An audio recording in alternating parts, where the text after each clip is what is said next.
무더운 여름철 많은 사람들이 휴가를 가는 이 시기에 주님전을 찾으신 여러분들 위해 하나님의 크신 은혜와 축복이 함께 하시기를 주님의 이름으로 축원합니다. 여러분도 삶을 살아가다가 사직서를 쓰고 싶을 때가 있으셨습니까? 있었다면 그때가 언제였나요?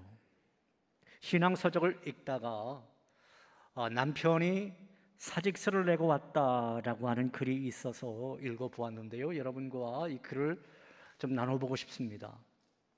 남편이 사직서를 내고 왔다.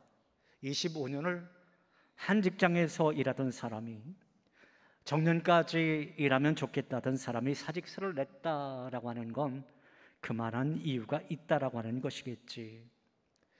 남편은 한 번 정을 주면 온팡 쏟아주는, 간도 쓸개도 다 빼줄 수 있는 사람 좋아하는 사람이다. 자기가 맡은 일에서는 최선을 다해 일하고 다른 사람에게 도움이 필요하다면 기꺼이 도움을 주는 그런 사람이다. 일을 하다가 어려움이 생겨도 어떻게든 처리해내는 사람이다. 그에 반해 자기 기준에서 어긋나는 사람은 칼로 무 베어내듯이 싹둑 잘라내버리는 사람이다. 어쩌면 이런 성격이 사회생활을 하기엔 적절하지 않을지도 모르겠다 생각했다. 하지만 처자식을 먹여 살려야 하는 가장으로서의 책임감에 부당함을 눈 감아가며 참고 살아왔는데 이제는 한계치에 다다른 것 같아 보였다.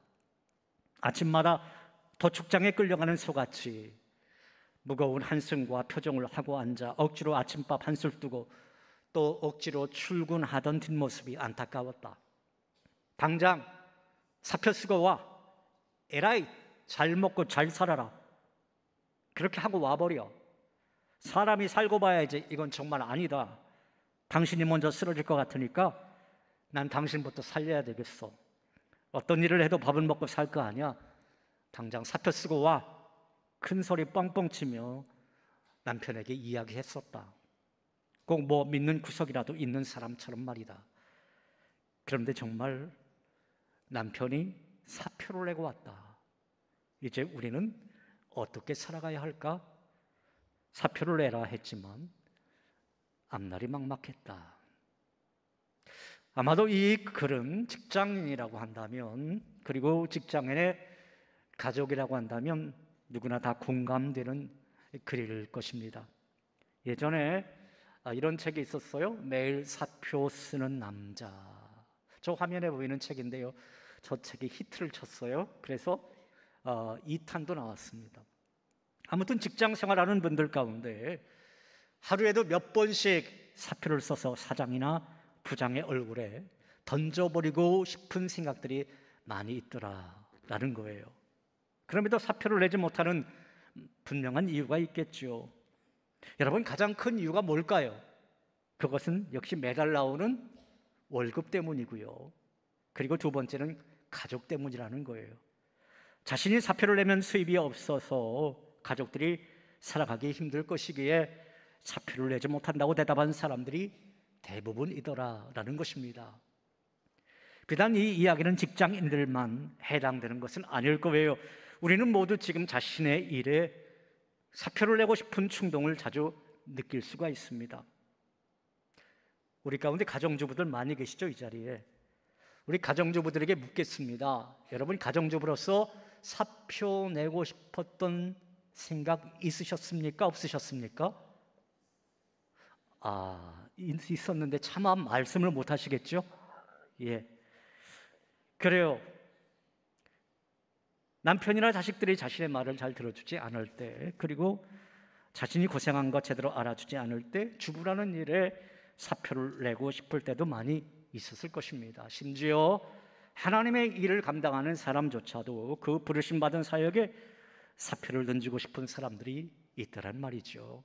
오늘 성경 말씀이 바로 그 말씀입니다. 사랑하는 여러분, 아무쪼록 오늘 말씀을 통해서 하나님의 부르심의 뜻을 잘 헤아리시고 하나님께 더욱 가까이 나가는 저와 여러분 모두가 다 되시기를 주님의 이름으로 축원합니다. 모세는 유대인의 아들로 태어났지만 애굽에서 특별한 특혜를 받으면서 40년 동안 애굽의 궁궐에서 삶을 살아가게 되는데요. 당시 애굽의 문화는 세계 최고의 수준이었고 그 최고의 문화 속에서 왕자로서 갖춰야 할 모든 지식과 경험을 갈고 닦았던 사람, 이 사람이 바로 모세였지요. 이제 나이 40세가 되어서 어머니 윤희께가 가르쳐준 대로 이제 내가 내 민족을 위해서 뭔가 해야 되겠다, 그 생각 가지고 동포들이 살고 있는 곳에 갔었지만 그는 동포들에게 환영받지 못하고 결국 살인자가 되어서 미디안 광야로 도망쳐야만 하는 그런 신세가 되고 말았어요. 하나님께서는 자신만만은 그 모세를 쓰시지 않았던 겁니다. 결국 미디안 광야로 도망친 모세는 내 민족을 위해서 뭔가를 해보겠다라고 하는 젊음의 열정을 포기해야만 했어요. 미디안 광야에서 그저 모세가 할 수 있는 일이라고는 양을 치는 일뿐이었습니다. 그날도 모세는 여느 다른 때와 마찬가지로 양떼를 몰고 푸른 풀밭이 있는 곳을 찾아다니고 있었는데요. 지난 40년 전에 의기양양하고 자신감 있던 그 모습은 다 사라진 채 말이죠. 자, 그런데 그때 하나님께서 떨기나무 불꽃 가운데서 모세를 부르십니다. 그리고 이러한 명령을 내리셨습니다. 어떤 명령인지 오늘 본문 출애굽기 3장 10절에 있는 말씀, 이 말씀 같이 읽어보실까요? 이제 내가 너를 바로에게 보내어 너에게 내 백성 이스라엘 자손을 애굽에서 인도하여 너에게 하리라. 자, 그런데 하나님의 부르심 앞에 모세가 보인 태도는 여러분 어떠했나요? 하나님, 나는 그 일을 감당할 수 없습니다. 그런 절망적인 고백뿐이었습니다. 40년 전까지만 해도요, 그렇게 말하진 않았을 거예요. 하나님, 제가 젊으니까 한번 해보겠습니다. 그래도 하나님이 저를 잘 알아봐 주시는군요. 뭐 그랬을 텐데 이제는 아무 것에도 자신이 없는 거예요. 초라하게 늙어버린 이 80세의 모습으로는 그 큰 일을 할 수 없다는 것이었지요. 그래서 계속해서 나는 그 일을 감당할 수 없습니다 라고 하면서 사역의 사직서를 내고자 하는 장면이 출애굽기 전반부에 해당되는 그런 말씀입니다. 사랑하는 여러분, 만약 저와 여러분이 이런 모세와 같은 상황이었다라고 한다면 어떤 반응을 보였을까요? 자신만만하게 제가 그 일을 좀 감당해 보겠습니다, 그렇게 말을 했을까요? 아니면 우리도 똑같이 하나님께 사역의 사직서를 내고자 했을까요? 어쩌면 모세와 같은 반응을 보이는 것 당연할는지도 모르겠습니다. 그렇다면 모세가 사역의 사직서를 내고자 했던 이유는 무엇이었을까요? 저는 말씀을 묵상하다가 세 가지로 그 이유를 찾아보았습니다. 첫 번째 이유입니다. 모세는 자격에 대한 오해 때문에 사직서를 낸 것입니다. 한번 따라 해보겠습니다. 자격에 대한 오해 때문에. 오늘 본문에서 모세가 하나님의 부르심에 거절한 이유를 여러분 한번 보십시오. 그가 어떤 말을 했나요? 3장 11절에 있는 말씀 보면 그가 거절했던 이유, 사직서를 냈던 이유를 알 수가 있어요. 이 말씀 같이 읽어봅니다. 모세가 하나님께 아뢰되 내가 누구이기에 바로에게 가며 이스라엘 자손을 애굽에서 인도하여 내리까. 여기서 주목을 끄는 하나의 단어가 있죠. 내가 누구이기에라고 하는 단어입니다. 한마디로 나는 자격이 없는 사람이다라고 하는 거죠. 사실 이 모세의 말이 틀린 말이 아니에요. 여러분 한번 생각해 보세요. 모세는 유대인이었지만 바로의 공주의 아들로 입양되었습니다. 그래서 바로의 궁궐에서 자라났어요. 물론 어머니 윤희에게로부터 은밀한 히브리식 그 신앙 교육을 받긴 했지만 그가 주로 받았던 그 교육은 애굽식 교육이었습니다. 그것도 애굽 궁궐의 교육이었어요. 그리고 40년을 애굽의 왕족으로 살았어요. 때문에 그를 이스라엘 백성이라고 말할 수 있을까요? 그뿐 아니죠. 그 이후에 40년, 그럼 미디안 광야에서 미디안 족속하고 함께 살았어요. 미디안 여인과 결혼했고요. 그리고 그 사이에 아이도 낳고 가정을 이루며 살았어요. 미디안 종교를 따르면서 미디안식의 삶을 살았던 거죠. 따라서 그를 진정한 이스라엘 백성이라고 말할 수 있겠느냐라는 거죠. 그런 그가 이스라엘 백성 앞에 나서서 나는 지금 하나님의 명령을 받았으니까 나를 따라와라, 그렇게 말할 수 있겠습니까? 어떻게 이스라엘 백성의 지도자가 되어서 장정만 60만 명이나 넘는 그 많은 사람을 이끌고 출애굽할 수 있단 말입니까? 그래서 모세는 나는 자격 없는 사람입니다, 그래서 나는 갈 수가 없습니다 하고 사직서를 던져버린 거예요. 그런데 여러분, 오늘 우리도 때로는 모세처럼 생각할 때가 많이 있더란 말이죠. 때로는요, 내가 주의 일을 감당할 때 나름대로 자격 기준을 들먹이며 스스로 포기할 때가 많이 있어요. 한번 보세요. 나는 예수 믿은 지 얼마 되지 않아서 그 일을 감당하지 못하겠는데요. 나는 지금 병신도라 그 일을 감당하지 못하겠는데요. 나는 아직 남편도 구원시키지 못했는데 어찌 그 일을 감당할 수 있겠습니까? 나는 기도도 제대로 할 줄 모르는데요. 자기 나름대로 설정해 놓은 어떤 자격 기준 때문에 하나님의 부르심에 응답하지 못하는 경우가 많이 있더라. 그러나 여러분, 그것은 내 기준일 뿐이다라고 하는 거예요. 하나님의 기준은 다르다라는 것입니다. 자, 오늘 본문에 있는 말씀을 보실까요?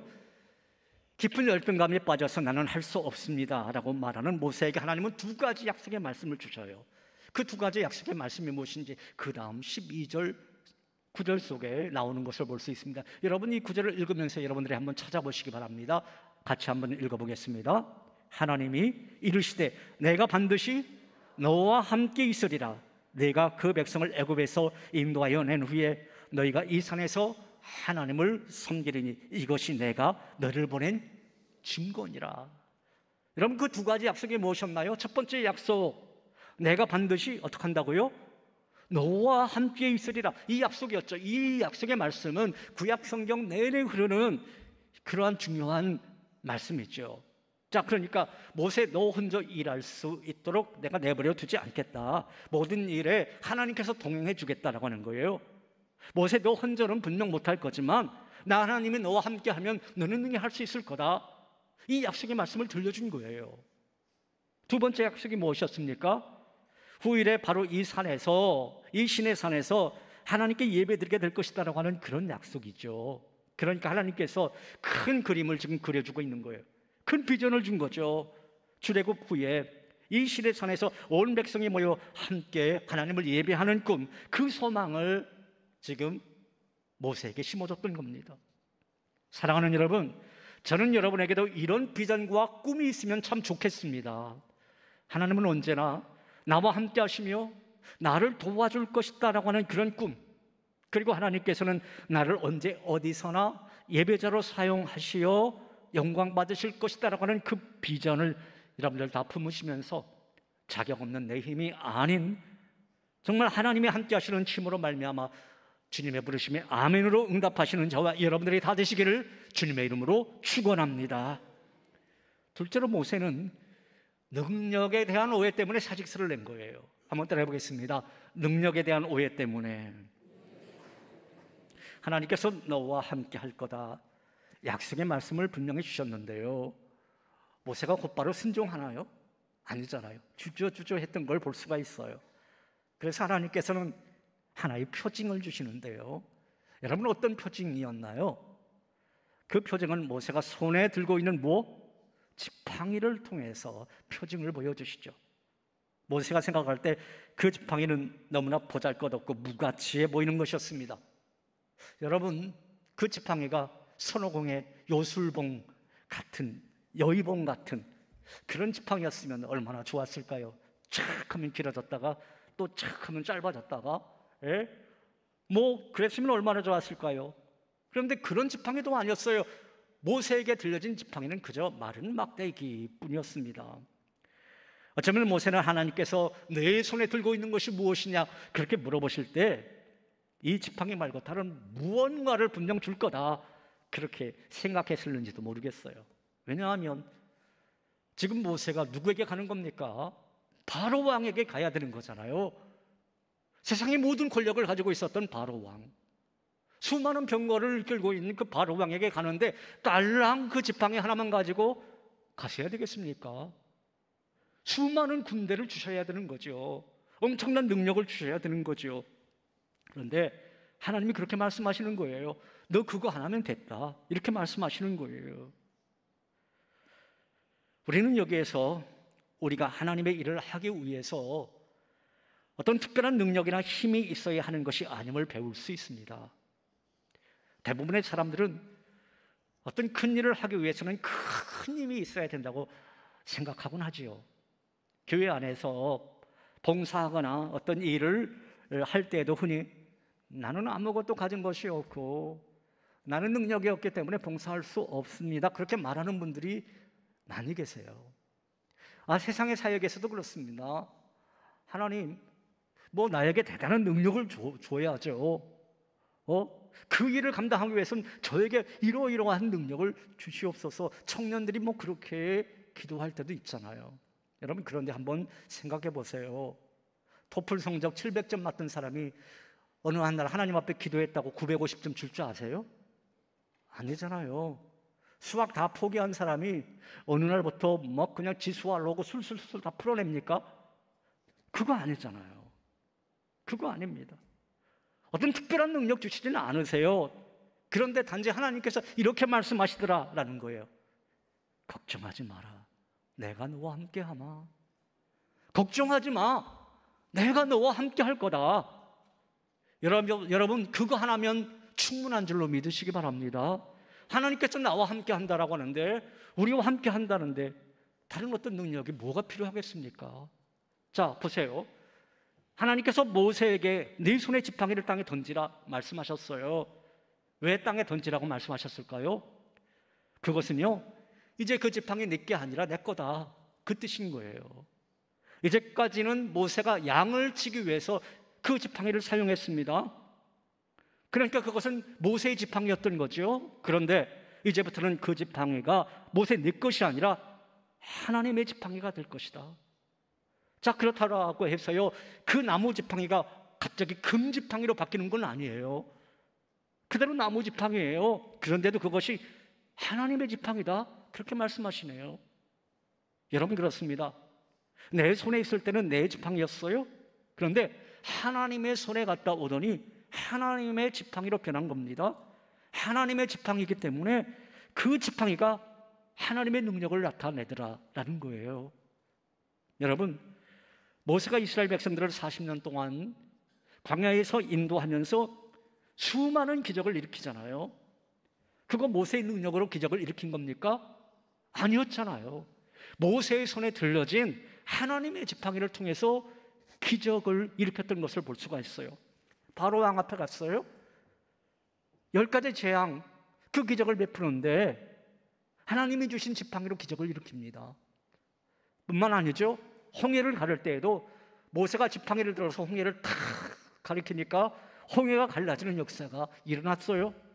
반석에서 물이 날 때에도 지팡이로 반석을 딱 치니까 반석에서 물이 터져 나오는 겁니다. 게다가 가장 큰 명장면은 아말렉과 전쟁할 때였죠. 모세가 손이 올라가면 어떻게 됐습니까? 이스라엘이 이기고 모세의 손이 내려오면 반대로 아말렉이 이기는 거예요. 그런데 모세의 손이 대단해서 전쟁에 이기고 진 것, 그것이 결코 아니었습니다. 여러분, 저 화면을 보세요. 모세의 손에, 그 오른손에 무엇이 들려 있습니까? 지팡이. 누구의 지팡이? 하나님의 지팡이가 들려 있기 때문에 하나님의 지팡이를 들고 있는 모세의 손이 올라가면 이스라엘이 이긴 것이고, 하나님의 지팡이가 내려가면 이스라엘이 지고 그랬던 거예요. 결국 아말렉과의 싸움에서 이스라엘을 이기게 만든 것은 바로 모세의 손에 들려져 있던 하나님의 지팡이였던 것을 볼 수가 있습니다. 마찬가지로 여러분, 내 재능이 내 것이면 내 능력밖에 발휘하지 못해요. 여러분, 그거 아셔야 돼요. 내 재능이 내 것이면 내 능력밖에 발휘하지 못합니다. 그러나 내 능력이 하나님 손에 들려지면 하나님의 능력이 되고, 그러면 능치 못할 일이 없는 줄로 믿으시기 바랍니다. 사랑하는 여러분, 우리 손에 들려있는 것, 그것이 비록 작고 보잘것 없다 할지라도, 또 혹은 나에게 꼭 필요한 것이기에 이것은 아니되옵니다 이렇게 생각하는지 모르더라도 오히려 그 모든 거 하나님 앞에 믿고 맡기시는, 그래서 우리를 가장 잘 아시고 최고의 인생 연출가이신 우리 하나님께서 우리의 인생을 가장 아름답게 가꾸어 주시기를 주님의 이름으로 축원합니다. 셋째로 모세는 실패에 대한 두려움 때문에 사직서를 낸 거예요. 한번 따라해 보겠습니다. 실패에 대한 두려움 때문에. 결국 모세는 너 가기만 해. 그러면 나 하나님께서 모든 것을 감당케 해줄 거야. 그 약속의 말씀을 믿고 갔어요. 애굽으로 내려간 거죠. 40년 만에. 그리고 누구를 만났습니까? 바로왕을 만나게 되잖아요. 자, 그런데 바로를 만나서 하나님의 말씀을 전하는 순간에 모세의 모든 기대는 산산이 부서집니다. 자, 보세요. 바로가 한마디로 모세의 제안을 거절해버리는 거예요. 뭐라고 거절해버리는지 아십니까? 야, 내가 왜 알지도 못하는 여호와 하나님의 말을 들어야 하느냐? 그렇게 말하면서 거절해버리는 거예요. 그러면서 모세, 이 정신 나간 놈아 하면서 내쫓아버리는 겁니다. 그리고 그것으로 끝난 것이 아니었어요. 바로 왕이요, 이제 이스라엘 백성들에게 더욱 중한 노역을 시킵니다. 그러자 이스라엘 백성들이 모세에게 거칠게 항의를 합니다. 왜 40년 만에 이 땅에 다시 와서는 우리를 더 힘들게 하느냐? 그저 가만히 있으면 중간이라 갈 텐데 왜 이렇게 나서서 우리를 더 힘들게 하냐? 막 항의를 하는 거예요. 백성들로부터 원망을 들은 모세는요, 이제 진짜 하나님을 찾아가서 정말 큰 마음으로 또 사직서를 제출합니다. 그것이 출애굽기 6장 10절 이하에 있는 말씀 속에 나와요. 모세가 뭐라고 말하는지 아세요? 이런 말을 합니다. 하나님, 이제 이스라엘 백성들도 제 말을 듣지 않고 있어요. 이스라엘 백성들도 제 말을 듣지 않는데 어찌 바로 왕이 제 말을 듣겠습니까? 제가 예전에 분명히 하나님 앞에 말씀드렸죠. 저 말 잘 못하는 사람이라고요. 저 같은 사람이 어찌 바로 왕을 설득시킬 수 있단 말입니까? 저 이 짓 못 해먹겠습니다. 그렇게요, 하나님 앞에 대들면서 사직서를 제출합니다. 그런데 하나님께서 그 사직서를 받아주셨을까요? 아니에요. 하나님이 거절하는 거예요. 그러면서 주신 말씀이 오늘 본문 6장 29절 말씀이에요. 자, 6장 29절 이 말씀 같이 읽어봅니다. 여호와께서 모세에게 말씀하여 이르시되 나는 여호와라. 내가 내게 이르는 바를 너는 애굽 왕 바로에게 다 말하라. 이 무슨 말인가요? 야, 너 잔소리 그만하고 이래. 그 말이에요. 네가 왜 사직서 내? 사직서 반려할 테니까. 나 여호와 하나님이라니까. 나 능력 있는 하나님이라니까. 그 약속의 말씀 믿고 바로에게 가라.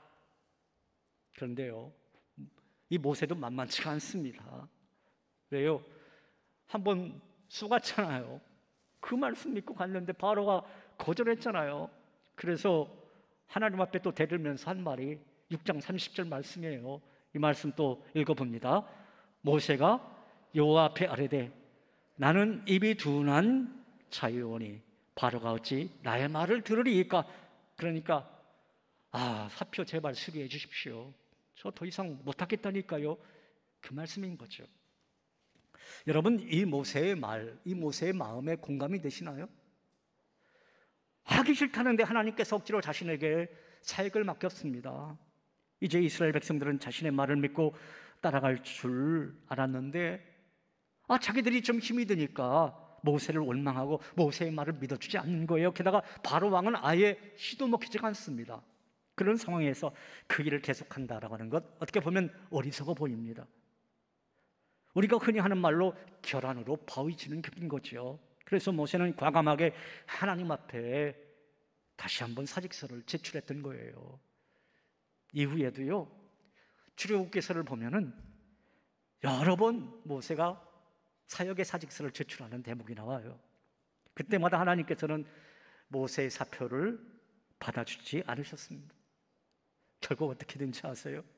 그 이후에 40년, 그러니까 모세가 120세까지 살 동안 모세는 이스라엘 백성의 지도자가 되어서 그들을 섬기게 됩니다. 여러분은 지금까지 어떠한 삶을 살아오셨나요?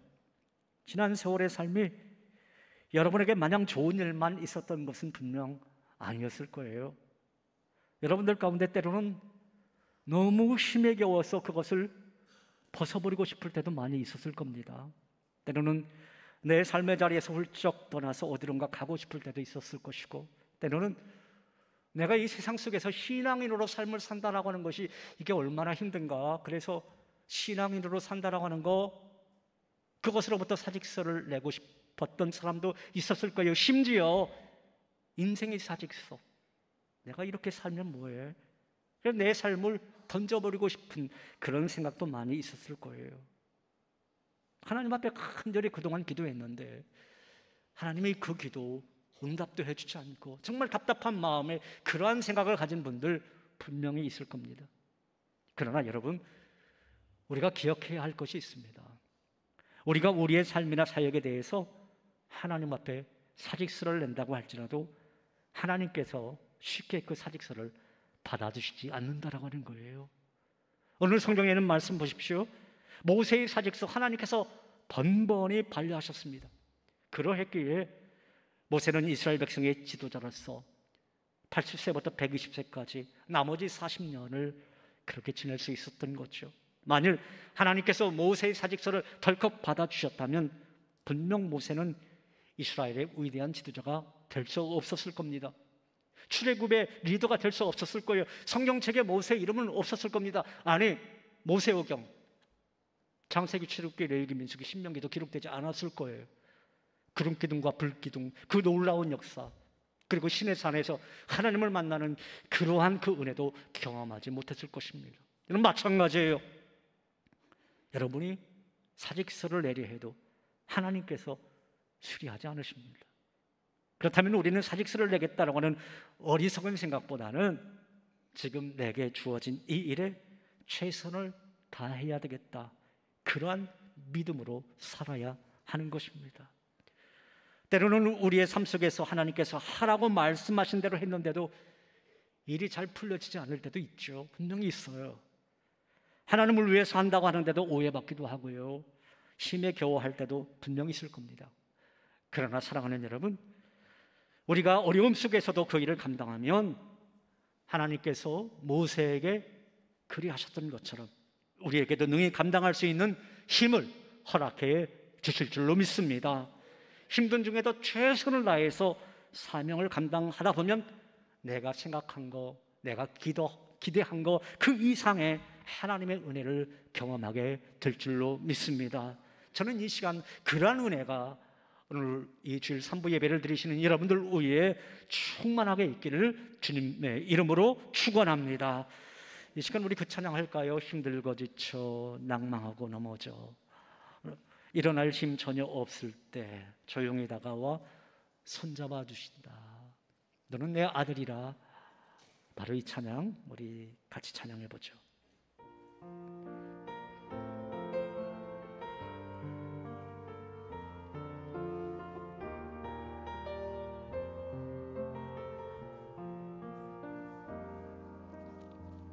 힘들고 지쳐 낭망하고 넘어져 일어날 힘 전혀 없을 때에 조용히 다가와 손잡아 주시며 나에게 말씀하시네. 나에게 실망하며 내 자신 연약해 고통 속에 눈물 흘릴 때에 자국난 그 손길 눈물 닦아주시며 나에게 말씀하시네.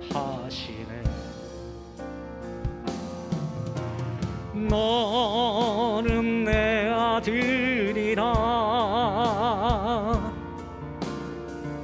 오늘날 내가 너를 낳도다. 너는 내 아들이라. 나의 사랑하는 내 아들이라. 다시 한번 찬양할까요? 힘들고 지쳐 힘들고 힘들고 지쳐 낭망하고 울부짖어 일어날 힘 전혀 없을 때에 조용히 다가와 손잡아 주시며 나에게 말씀하시네. 날개 실망하며 내 자신 연약해 고통 속에 눈물 흘릴 때에 못자국난 그 손길 눈물 닦아주시며 나에게 말씀하시네. 너는 내 아들이라 너는 내 아들이라 오늘날 내가 너를 놔둬라. 너는 내 아들이라 날 사랑하는 내 아들이라. 우리 양손 높이 들고 언제나 변함없이 언제나 변함없이 너는 내 아들이라.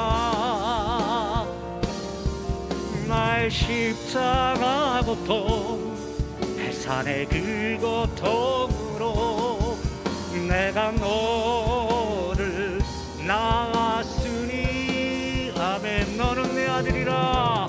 너는 내 아들이라. 오늘날 내가 너를 놔둬라. 너는 내 아들이라. 날 사랑하는 내 아들이라. 날 사랑하는 내 아들이라. 할렐루야. 하나님 앞에 영광의 박수 올려드립니다. 생명의 삶이라고 하는 기독교 잡지에 실린 한 가지 이야기를 여러분에게 들려드릴게요. 한 소녀가 꿈이 있었어요. 나는 피아니스트가 되고 싶다. 그런데 그 소녀가 칠 수 있는 곡은 오직 젓가락 행진곡뿐이었습니다. 반주자님, 혹시 젓가락 행진곡 칠 줄 아세요? 예, 한번 해보세요. 예, 여러분도 잘 아시죠? 저거 몰라요? 저도 칠 줄 아는데 저 정도는. 예, 그 부모가 우리 딸내미가 피아노에 관심이 많은가 보다라고 해서 피아노 레슨을 시켜주기로 했어요. 아이에게 말해보니까 아이가 자기도 피아노 레슨을 받고 싶대요. 그래서 유명한 선생님, 우리 교회 반주자처럼 유명한 선생님들에게 딱 가서 피아노 레슨을 시켜줘야 되겠다라고 해서 그 집을 방문을 했습니다. 그랬더니 그 집 거실에 피아노가 있는 거예요. 그때 그 딸아이가 딱 가가지고 거기서 이제 피아노를 치는데 여러분 어떤 곡을 연주했을까요? 예, 잘하시네요. 젓가락 행진곡을 연주를 했어요. 그것밖에 칠 줄 모르니까. 그런데 그 부모는 얼마나 많이 당황했겠어요. 처음 가는데 그 집에 가서 저 피아노가 얼마짜리인지도 모르는데 젓가락 행진곡을 막 치고 있으니까 그때 그 선생님이 이렇게 딱 들어와서는 아이 그냥 두라고, 칠 수 있도록 그만두라고, 그냥 두라고 하면서 그 선생님이 옆자리에 앉는 겁니다. 자, 쳐보세요. 자, 선생님도 한번 쳐보세요, 같이. 자, 해보세요. 먼저 해야죠. 예.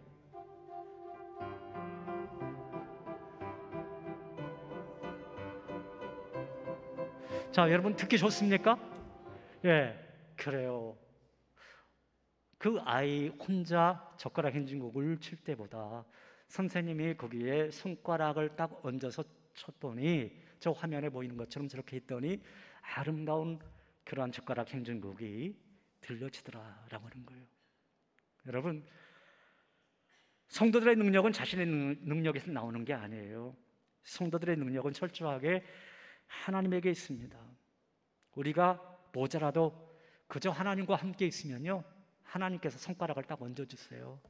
그러면서 우리의 인생의 연주곡을 아름답게 완성시켜 주시는 것입니다.